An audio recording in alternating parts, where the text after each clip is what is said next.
Hello students, today we discuss about human right in gender school and society। छात्रों, आज हम लिंग विद्यालय एवं समाज विषय के अंतर्गत मानवाधिकार के संबंध में अध्ययन करेंगे। हम देखेंगे पहले मानवाधिकार का अर्थ, मीनिंग ऑफ ह्यूमन राइट्स। मानवाधिकार ह्यूमन राइट्स वे राइट्स हैं जो हमारे नेचर में निहित हैं, हमारी प्रकृति या स्वभाव में निहित है। इसके अभाव में हम मानव के रूप में अपना जीवन व्यतीत नहीं कर सकते हैं। ह्यूमन राइट और फंडामेंटल फ्रीडम हमको पूर्ण रूप से विकसित होने के लिए अवसर प्रदान करती है। साथ ही इसके द्वारा ह्यूमन क्वालिटीज़, टैलेंट्स तथा कॉन्शियसनेस का सदुपयोग किया जाता है। यह राइट मानवता पर आधारित है। तो स्टूडेंट, अब हम देखेंगे मानवाधिकारों का आख्यान क्या है, narrative of human rights. Human rights की प्राप्ति को सुनिश्चित करने तथा पालन के लिए संयुक्त राष्ट्र संघ ने मानवाधिकार आयोग, कमीशन ऑफ ह्यूमन राइट्स की नियुक्ति की और उसे मानवाधिकारों के मूलभूत सिद्धांतों का प्रारूप तैयार करने का दायित्व सौंप दिया। लगभग 3 वर्षों के अधिक परिश्रम के उपरांत मानवाधिकार आयोग, कमीशन ऑफ ह्यूमन राइट ने मानवाधिकारों की सार्वभौम घोषणा का प्रारूप बनाकर तैयार कर दिया।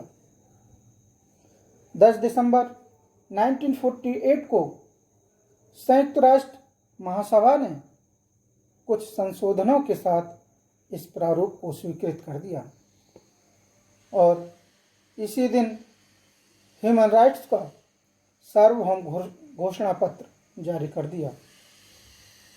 इस घोषणा पत्र में 30 धाराएं हैं, 30 अनुच्छेद हैं। इन अनुच्छेदों के अंतर्गत मानवाधिकारों के संबंध में निम्नांकित उपबंध दिए गए हैं। हम देखते हैं अनुच्छेद क्रमांक 1। अनुच्छेद 1 के अनुसार क्या है? ऑल ह्यूमन जन्म से स्वतंत्र हैं और अधिकार एवं प्रतिष्ठा में इक्वल हैं। उनमें विवेक और बुद्धि है, इसलिए प्रत्येक मनुष्य को दूसरों के प्रति भ्रातृत्व का बिहेवियर करना चाहिए। अनुच्छेद 2 के अनुसार एवरी ह्यूमन, प्रत्येक मनुष्य बिना जाति, वर्ण, लिंग, लैंग्वेज, रिलीजन, धार्मिक अथवा सोशल ओरिजिन, जन्म या किसी दूसरे भेदभाव के इस घोषणा में व्यक्त किए हुए सभी अधिकारों और स्वतंत्रताओं के उपयोग का अधिकारी है। इसके अतिरिक्त किसी प्लेस या कंट्री के साथ जिसका वह व्यक्ति नागरिक है, पॉलिटिकल लेवल के आधार पर भेद नहीं किया जाएगा, चाहे वह देश स्वतंत्र हो, संरक्षित हो या शासन अधिकार से हीन हो अथवा किसी अन्य प्रकार से सीमित संप्रभु हो। अनुच्छेद 3 के अनुसार प्रत्येक व्यक्ति को फ्रीडम और सिक्योरिटी का राइट है। अनुच्छेद 4 के अनुसार कोई भी व्यक्ति दासता अथवा गुलामी में नहीं रखा जाएगा। दासता और दास व्यवस्था सभी क्षेत्रों में सर्वथा निषिद्ध होगी।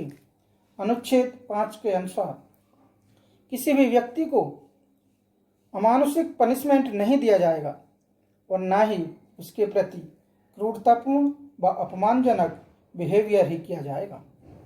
अनुच्छेद 6 के अनुसार प्रत्येक व्यक्ति को राइट होगा कि वह प्रत्येक प्लेस पर कानून के अधीन व्यक्ति माना जाएगा।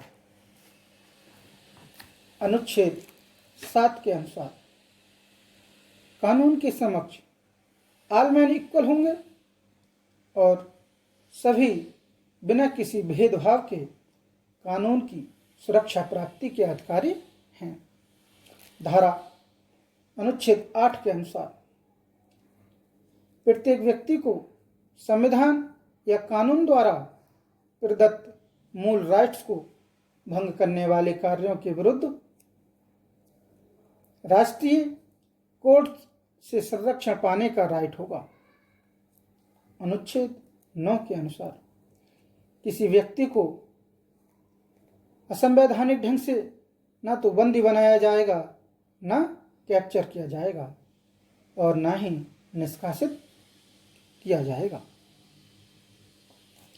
अनुच्छेद 10 के अनुसार प्रत्येक व्यक्ति को स्वतंत्र और निष्पक्ष कोर्ट द्वारा अपने राइट और कर्तव्यों तथा अपने विरुद्ध लाए गए किसी क्राइम के निर्णय के लिए उचित या खुले रूप में सुनवाई करवाने का इक्वल रूप से राइट है। अनुच्छेद 11 के अनुसार प्रत्येक व्यक्ति जिस पर दंडनीय अपराध का आरोप है उस टाइम तक निर्दोष माना जाएगा जब तक कि उसे एक खुले मुकदमे की सुनवाई के पश्चात क्रिमिनल सिद्ध न कर दिया जाए। उसे अपनी निर्दोषता प्रमाणित करने का पूर्ण अवसर दिया जाएगा। अनुच्छेद 12 के अनुसार किसी भी फैमिली, गृहस्थी मूलक और पत्र व्यवहार की गोपनीयता में मनमाना हस्तक्षेप नहीं किया जाएगा और न उसके रेस्पेक्ट व प्रतिष्ठा को हुई क्षति पहुंचाई जा सकेगी। अनुच्छेद 13 के अनुसार प्रत्येक व्यक्ति को अपने स्टेट बाउंड्री के भीतर आवागमन और निवास की फ्रीडम का राइट होगा। अनुच्छेद 14 के अनुसार प्रत्येक व्यक्ति को आवश्यक कष्ट व अपमान से बचने के लिए किसी भी देश में शरण लेने और सुखपूर्वक रहने का राइट है। अनुच्छेद 15 के अनुसार प्रत्येक व्यक्ति को राष्ट्रीयता का अधिकार प्राप्त होगा। अनुच्छेद 16 के अनुसार वयस्क स्त्री और पुरुष को जाति, राष्ट्रीय अथवा धर्म की सीमा के बगैर विवाह करने तथा परिवार बसाने का राइट है। उन्हें विवाह करने का वैवाहिक जीवन में और वैवाहिक संबंध विच्छेद के समान अधिकार प्राप्त हैं। अनुच्छेद 17 के अनुसार प्रत्येक व्यक्ति को स्वयं अथवा दूसरों के साथ प्रॉपर्टी रखने का अधिकार है। अनुच्छेद 18 के अनुसार प्रत्येक व्यक्ति को आइडिया, फीलिंग तथा धर्म की स्वतंत्रता का राइट प्राप्त है। अनुच्छेद 19 के अनुसार प्रत्येक व्यक्ति को मत और विचार अभिव्यक्त करने की फ्रीडम प्राप्त है। अनुच्छेद 20 के अनुसार प्रत्येक व्यक्ति को पीसफुल मैनर से सभा करने की स्वतंत्रता प्राप्त है। और अनुच्छेद 21 के अनुसार प्रत्येक व्यक्ति को अपने देश के प्रशासन में स्वतंत्रता पूर्वक निर्वाचित प्रतिनिधियों द्वारा भाग लेने का अधिकार है। अनुच्छेद 22 के अनुसार प्रत्येक व्यक्ति को सोशल सिक्योरिटी का अधिकार यानी किसका सोशल सिक्योरिटी का राइट प्राप्त होगा। अनुच्छेद 23 के अनुसार प्रत्येक व्यक्ति को काम करने, इच्छानुसार अपने जीविका हेतु प्रोफेशन चुनने, काम की उचित परिस्थितियां प्राप्त करने तथा बेकारी से बचने का राइट है। अनुच्छेद 24 के अनुसार प्रत्येक व्यक्ति को रेस्ट और वोकेशन का राइट है। अनुच्छेद 25 के अनुसार प्रत्येक व्यक्ति को अपना समुचित जीवन स्तर बनाए रखने का राइट है। अनुच्छेद 26 के अनुसार प्रत्येक व्यक्ति को एजुकेशन पाने का राइट है। शिक्षा का लक्ष्य मानव व्यक्तित्व का पूर्ण विकास और मानव अधिकारों एवं मौलिक स्वतंत्रताओं की प्रतिष्ठा को बढ़ाना होगा। अनुच्छेद 27 के अनुसार प्रत्येक व्यक्ति को कल्चरल राइट्स प्राप्त हैं। प्रत्येक व्यक्ति सांस्कृतिक क्रियाकलापों में बिना किसी भेदभाव के भाग ले सकता है और अपना टैलेंट से लाभान्वित हो सकता है।